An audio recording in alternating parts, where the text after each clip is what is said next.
بسم الله الرحمن الرحيم.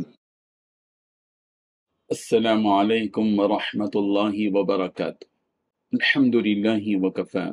وسلام على عباده الذين اصطفى. اما بعد، حاضرین و ناظرین، یہ درس نمبر 1968 ہے اور آج سورۃ الفتح کی 2 آیتوں کی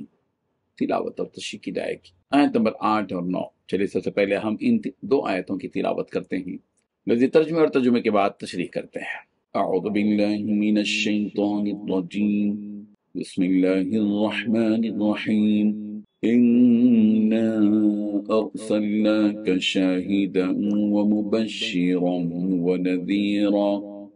لتؤمنوا بالله ورسوله وتعزروه وتوقروه وتسبحوه بكرة وأصيلا، صدق الله العظیم۔ لفظی ترجمہ یوں ہے، انا ارسلنا کا، بلا شبہ ہم نے آپ کو بھیجا ہے، شاہدن، گواہی دینے والا، وہ مبشرن، اور بشارت دینے والا، وہ نذیرا، اور ڈرانے والا، لتؤمنوا، تاکہ تم ایمان لے آؤ، باللہ، اللہ کے ساتھ، ورسولی، اور اس کے رسول کے ساتھ، وتعزروه، اور تم اس کی مدد کرو، وتوقروه، اور تم اس کی توقیر کرو، وتسبحوه، اور اس کی پاکی بیان کرو، بکرۃ و اصیلا، صبح و شام۔ ترجمہ یوں ہے، پیغمبر، ہم نے تمہیں گواہی دینے والا، خوشخبری دینے والا اور خبردار کرنے والا بنا کر بھیجا ہے، تاکہ اے لوگو تم اللہ اور اس کے رسول پر ایمان لے آؤ، اس کی مدد کرو، اس کی تعظیم کرو، اور صبح و شام اللہ کی تسبیح کرتے رہو۔ ان 2 آیتوں میں 4 باتیں بیان کی گئی ہیں۔ پہلی بات، اے پیغمبر، ہم نے تمہیں گواہی دینے والا، خوشخبری دینے والا اور خبردار کرنے والا بنا کر بھیجا ہے۔ دوسری بات، تاکہ اے لوگو تم اللہ اور اس کے رسول پر ایمان لے آؤ۔ تیسری بات، اس کی مدد کرو، اس کی تعظیم کرو۔ چوتھی بات، صبح و شام اس کی تسبیح کرتے رہو۔ بزرگان محترم، ان آیتوں میں اللہ تبارک و تعالیٰ نبی رحمت صلی اللہ علیہ وسلم اور مومنوں کی ذمہ داریاں بیان فرما رہے ہیں کہ اے نبی، ہم نے آپ کو گواہ بنا کر اور خوشخبری دینے والا بنا کر اور ڈرانے والا بنا کر بھیجا ہے۔ گواہ اس اعتبار سے کہ آپ اپنی امت کے حق میں گواہی دیں گے کہ آپ نے مجھے جو پیغام دے کر بھیجا تھا اے اللہ، اس پر یہ لوگ ایمان لے آئے، گواہی دیں گے پیغمبر۔ جیسا کہ سورہ بقرہ کی آیت نمبر 143 143 میں بھی کہا گیا، وَيَكُونَ الرَّسُولُ عَلَيْكُمْ شَهِيدًا، رسول تم پر گواہ بنے، اور آپ قیامت کے دن دیگر انبیاء کے حق میں بھی گواہی دیں گے، جبکہ ان کی اپنی امتیں انکار کر دیں گے کہ ہمارے پاس کوئی نبی آیا نہیں تھا اور کسی نے ہمیں توحید کی دعوت نہیں دی تھی۔ اس وقت آپ علیہ السلام ان انبیاء کرام علیہ السلام کے حق میں گواہی دیں گے کہ انہوں نے آپ کا پیغام پہنچا دیا تھا۔ خوشخبری دینے والا اس طور پر کہ اگر آپ کی امت آپ کا کہنا مانے اور آپ کی رسالت کا اقرار کرے اور آپ کی توحید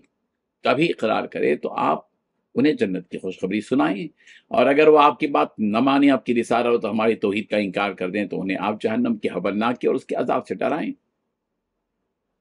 نبی محمد صلی اللہ علیہ وسلم کی ذمہ داریوں کو بیان کرنے کے بعد اللہ تعالیٰ اور مومنوں پر عائد ہونے والی ذمہ داریاں بیان فرما رہے ہیں کہ جب اللہ کے نبی تمہیں توحید کا پیغام دے اور تمہیں اس توحید کے ماننے پر جنت کی خوشخبری اور نہ ماننے پر جہنم سے ڈرائیں، تو تمہارا کام ہے کہ تم اللہ پر، اس کے نبی پر ایمان لے آؤ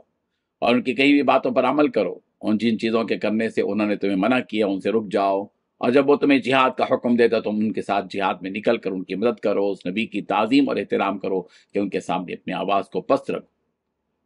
سورہ حجرات میں یہ بات بتائی گئی ایمان والوں سے خطاب کرتے ہوئے کہ یا ایھا الذین آمنوا لا ترفعوا اصواتکم فوق صوت النبی ولا تجهروا له بالقول كجهر بعضكم لبعض ان تحبط اعمالكم وانتم لا تشعرون۔ ایمان والو، تم اپنی آوازوں کو نبی کی آواز سے زیادہ اونچی نہ کرو، اور جس طرح تم ایک دوسرے کو بلاتے ہو اسی طرح نبی کو مت بلایا کرو۔ اسی طرح اسی صورت میں یہ بات بیان کی گئی ایمان والوں سے خطاب کرتے ہوئے کہ یا ایھا الذین آمنوا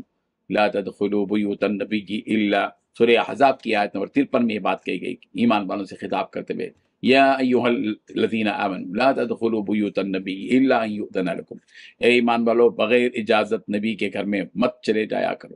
الغرض، ہر دفعہ اپنے نبی کا احترام مضبوط رکھو، نبی کا احترام کرنے کے ساتھ ساتھ اپنے رب کی صبح و شام تسبیح کرتے رہو، یعنی اپنی زندگی میں عبادت خداوندی کو بسا لو، ہر وقت اپنے رب کو یاد کرتے رہو، اس کی تسبیح اور پاکی بیان کرتے رہو۔ یہ تمہارے کام ہے جو تمہارے سپرد کیے جاتے ہیں، انہیں سچے دل سے ادا کرتے رہو۔ اس آیت میں جو ہو کی ضمیر لائی گئی ہے، ظاہر بات ہے کہ اس سے متعلق کہا گیا کہ پہلے 2 لفظوں میں، یعنی تعزروا و توقروا میں نبی رحمت صلی اللہ علیہ وسلم کی جانب لوٹ رہی ہے، اور تسبحوہ میں اللہ تعالیٰ کی طرف سے۔ تو اس اعتبار سے اس کی تفسیر وہی ہوگی جو اوپر بیان کی گئی، اور بعد نے کہا کہ یہاں پر تینوں لفظوں میں بھی ضمیر کا مرجع اللہ تعالیٰ ہی ہے۔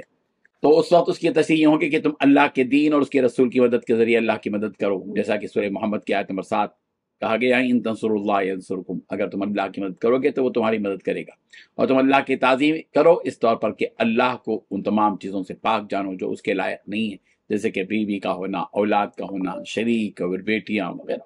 یہاں ان دونوں معنوں کا مراد لینا بالکل درست ہے، اور اس میں کسی قسم کا کوئی تضاد نہیں ہے، جیسے کہ نبی رحمت صلی اللہ علیہ وسلم کی تعظیم و توقیر کرنا دراصل اللہ تعالیٰ کی تعظیم کرنا ہے۔ رسول رحمت صلی اللہ علیہ وسلم کے بارے میں فرمایا گیا، سرکار نے خود فرمایا، من اطاعنی فقد اطاع اللہ ومن عصانی فقد عصى اللہ، بخاری میں یہ روایت ہے، جس نے میری اطاعت کی اس نے اللہ کی اطاعت کی، اور جس نے میری نافرمانی کی اس نے اللہ کی نافرمانی کی۔ اللہ تبارک و تعالیٰ ان آیات کو سمجھنے والا ہم سب کو بنا دے۔ وآخر دعوانا الحمد للہ۔